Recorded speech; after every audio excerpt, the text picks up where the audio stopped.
మీ ఎలాంటి వ్యాపార ప్రకటనలకైనా వెంటనే మా ఛానల్ సంప్రదించండి. నమస్తే. ప్రస్తుతం మన స్టూడియోలో ప్రముఖ ఆధ్యాత్మికవేత్త జ్యోతిష్య పండితులు బ్రహ్మశ్రీ శ్రీనివాసుల అనంతరామ శర్మ గారు మనతో ఉన్నారు. గురువు గారితో మాట్లాడేద్దాం. నమస్కారం గురుగారు. నమస్కారం అండి. గురుగారు, విజయదశమి రోజు విశేషంగా వాహనాలకు కావచ్చు, అలాగే వ్యాపార సంస్థల్లోనూ ఇంకా ఇండివిజువల్గా కూడా పరికరాలకి వస్తువులకి ఆయుధ పూజ చేస్తూ ఉంటారు.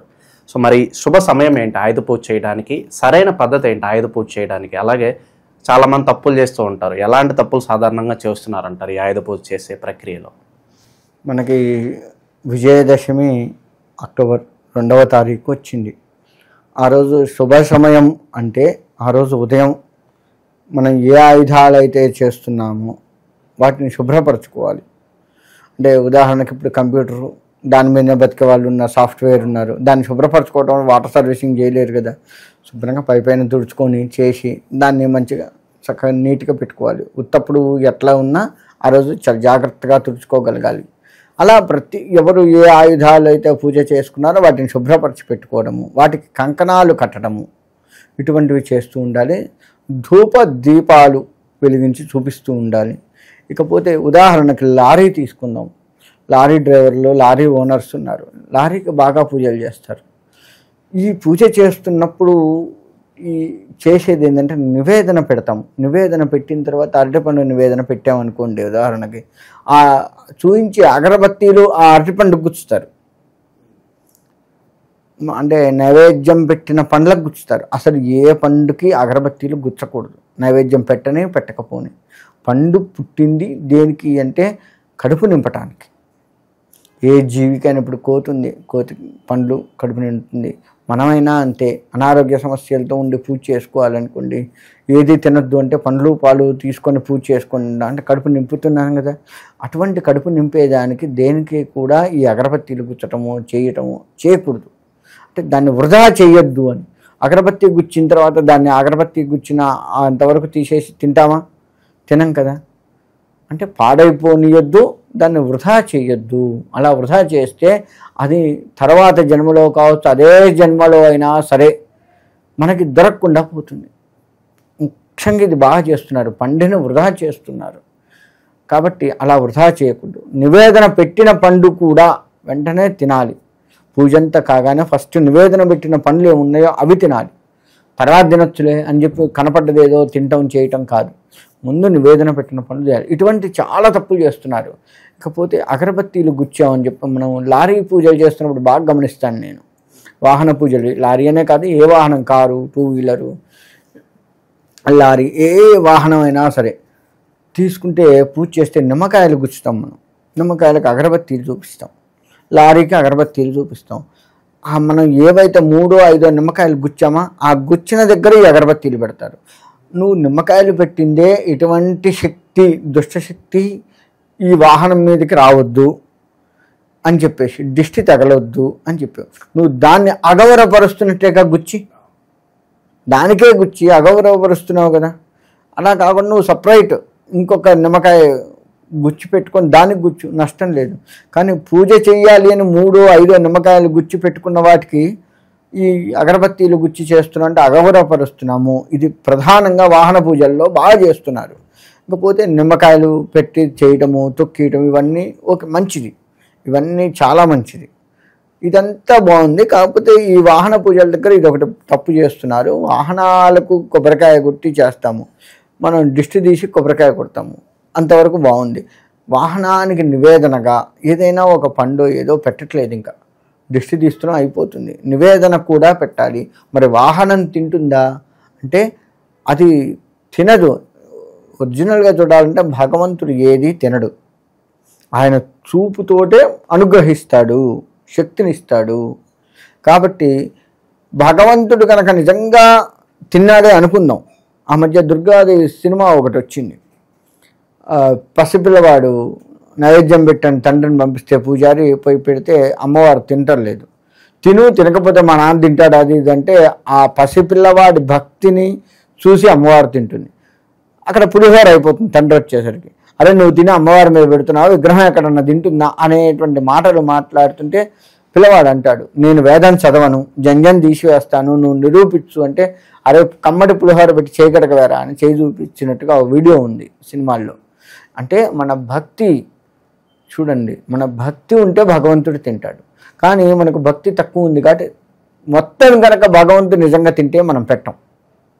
నిజంగా భగవంతుడు వచ్చి చేసిన పులిహోరో ఏ పాయసం ఏదో కనుక గిన్నెలో పెట్టగానే ఆ గిన్నె ఖాళీ అయితే మనం నిజంగా పెట్టం. ఒక 10 సార్లు మన ఇంటికి ఎవరైనా వచ్చారు, 10 సార్లు పెడతాం. తేపకు వాడు వస్తే వీడికి ఊరికి అలవాటు అయిపోయింది అని చెప్పి వాడిని ఏదన్నా అంటామా? పేరక తిందామని అలవాటు అయిపోయింది, ఊరికే వస్తున్నాడని 10వ సారో 11వ సారో 15వ సారో అంటాం కదా. అట్నే భగవంతుడిని కూడా అంటాం మనం. కాబట్టి భగవంతుడు చూపులతో అనుగ్రహించి దాంట్లో తన శక్తిని పంపిస్తాడు. అట్లనే వాహనము కూడా కృతజ్ఞత చూయించుకుంటుంది, తన కృతజ్ఞత తన ఇదిలో తను చూయించుకుని అనుగ్రహిస్తుంది. నిజంగా భక్తిగా ఉంటే వాహనం ప్రతి దాంట్లో భగవంతుడు ఉండి తీరుతాడు. కాబట్టి ఇందుకలడు అందులేడని సందేహం వలదు, ఎన్నెందు వెతక చూచిన అన్నందుకలడు అని చెప్పేసి మనకి ప్రహ్లాదుడు చెప్పి ఉన్నారు. ప్రతి చోట భగవంతుడు ఉంటాడు. మరి వాహనంలో ఉండడా? వాహనంలో కూడా ఉంటాడు కదా. ఆయన వాహనము మరి గరుత్మంతుడు కదా, విష్ణుమూర్తి వాహనము. వినాయకుడి వాహనం ఎలక, అమ్మవారి వాహనం పులి లేదా సింహం ధరించి ఉంటుంది. అంటే వాహనానికి కూడా శక్తి ఉన్నట్టే కదా.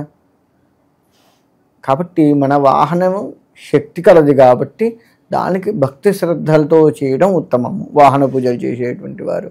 ఇక పూజల్లో విషయానికి వస్తే ఈ ప్రతి పూజ, అమ్మవారికి చేసే ప్రతి పూజ భక్తి శ్రద్ధలతో చేయాలి. మనం ఉదాహరణకి ఇప్పుడు మనకి పోలీసు వాళ్ళు లెక్క వేసుకుంటే వాళ్ళు కూడా ఆయుధ పూజలు చేస్తారు. వాళ్ళ దగ్గర ఉన్న పిస్టలు, కత్తి, ఏవో వాళ్ళ దగ్గర ఉన్న ఆయుధాలు పెడతారు. ఎందుకు అంటే అవి వాడే పరిస్థితి రావద్దు, శాంతి భద్రతలు చేకూరాలి. అలా చల్లగా కాపాడు నా నగరం. ఇప్పుడు ప్రతి పోలీస్ స్టేషన్లో కూడా ఆయుధ పూజ చేస్తారు. ప్రతి పోలీస్ స్టేషన్లో ఆయుధాలు నిజంగా ఆయుధాలేవి. మనకు సరే ఆయుధాలు అంటే కెమెరాలు, లేకపోతే ల్యాప్టాప్లు, పంచాంగాలు ఇవన్నీ ఉంటే పోలీస్ స్టేషన్లు ఇవి ఉంటాయా? కెమెరా ఉండదు. మామూలుగా ఉండొచ్చు, కెమెరాలో ఆయుధం కాదు వాళ్ళకి. ఆయుధం అంటే నిజంగా ఆయుధమే. ఖచ్చితంగా దాంతో ఆ యొక్క పోలీస్ డిపార్ట్మెంట్లో ఉన్న చిన్నవాడో పెద్దవాడో కనుక ఏదైనా చేస్తే చచ్చిపోతాం, ఇంకా డౌటే లేదు. నిజంగా ఆయుధాలు మరి అటువంటివి చేస్తున్నారు. మరి పోలీసులు అంటే ఆయుధాలు ఉపయోగించి దానికి శక్తినిస్తే చంపమనే, అది వాడే పరిస్థితి రానియొద్దు. ఇది రక్షణ కోసం మేము చేస్తున్నాము, కానీ మా రక్షణ కావచ్చు, ప్రజల రక్షణ కావచ్చు, ప్రభుత్వ రక్షణ కావచ్చు, మేము ఏ రంగంలోకి వెళ్ళి రక్షణ కోసం ఉంటామో ఆ రంగంలో వారికి ఇది వాడే పరిస్థితి రాకుండా వాళ్ళని చల్లగా కాపాడు అని అమ్మవారి దగ్గర ఈ ఆయుధాలు పెట్టి పోలీసు వాళ్ళు పూజ చేస్తారు. అంతేకాని అది వాడాలి, ప్రతి వాడిని చంపి పారేయాలని కాదు. అట్లా చంపాలని వచ్చిన వాడు కూడా శాంతంగా మారి చక్కటి బుద్ధితో ఉండాలి, చక్కటి మనుగడ వాడికి రావాలి అని కోరుకుంటూ ఈ పోలీసు వాళ్ళు చేస్తారు. ఇది పోలీసు వాళ్ళు ఆయుధ పూజ చేసే విధానం. ఎందుకు చేస్తారు ఆయుధ పూజ? చాలామంది దీన్ని ఇలా అర్థం చేసుకోకుండా పోలీసు వాళ్ళు ఆయుధ పూజ చేశారు అంటే ఇంకా వాళ్ళు ఇష్టమైనట్టు చెలరేగిపోవటానికి అని చెప్పేసి వాళ్ళని కూడా నిందిస్తూ ఉండే వాళ్ళని నేను కొంతమందిని చూశాను ఈ మధ్యకాలంలో. కాబట్టి అది కాదు, వాళ్ళు చేసేది అది వాడే పరిస్థితి రానియకుండా చూడు తల్లి అని చెప్పేసి చేస్తూ ఉంటారు. ఆ విధంగా ప్రతి వారు కూడాను మనకి ఇప్పుడు ఉదాహరణకి ల్యాప్టాప్, పోలీసు వాళ్ళకి దీన్ని తీసుకు ఇది వాడే పరిస్థితి, ల్యాప్టాప్ వాడే పరిస్థితి రానీకు అంటే ఈ ల్యాప్టాప్ మీదనే ఆధారపడి బ్రతికేవాడి పరిస్థితి ఏంది? అది వాడాలి, దాన్ని ఇంకా దాంట్లో ఎన్ని కోణాలు ఉన్నాయో అన్ని కోణాల్లో వాడి దాన్ని డెవలప్ కావాలి అని దానికి అట్లా పూజ చేస్తాము. వాహనాలు అంతే, దీన్ని బాగా వాడుతూ దీని నుంచి నేను డెవలప్ కావాలి.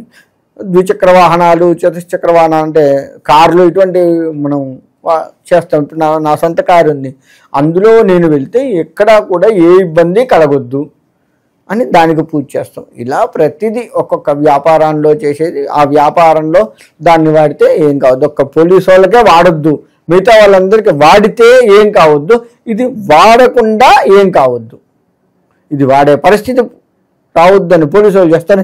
ఇది వాడి దీని నుంచి డెవలప్ కావాలి అని మిగతా వాళ్ళు చేస్తారు, అంతే తేడా. కాబట్టి ఆ విధంగా భక్తి శ్రద్ధలతో కనుక చేస్తూ ఉంటే తప్పకుండా ప్రతి పనిలో విజయం చేకూరుతుంది, ఎటువంటి సందేహం లేదు. భక్తి శ్రద్ధలు ప్రధానము. వంకరగా ఆలోచించడము, ఏముంది చేస్తే ఏమొస్తుంది ఇదా కాదు. భక్తి శ్రద్ధలతో చేయాలి. ఇది చేస్తే ఖచ్చితంగా నాకు మంచి జరుగుతుంది. మనం ఎలా ఆలోచిస్తే మనకు అలా మంచి జరుగుతుంది. కాబట్టి మనం మంచి ఆలోచిద్దాం, మనకు మంచి జరిగేటట్టుగా చూసుకుందాం. సో ఆయుధ పూజ గురించి అద్భుతమైన పరిష్కారంతో పాటు ఒక మంచి సోషల్ మెసేజ్ కూడా ఇచ్చారు గురుగారు. ధన్యవాదాలు గురుగారు. మంచిది.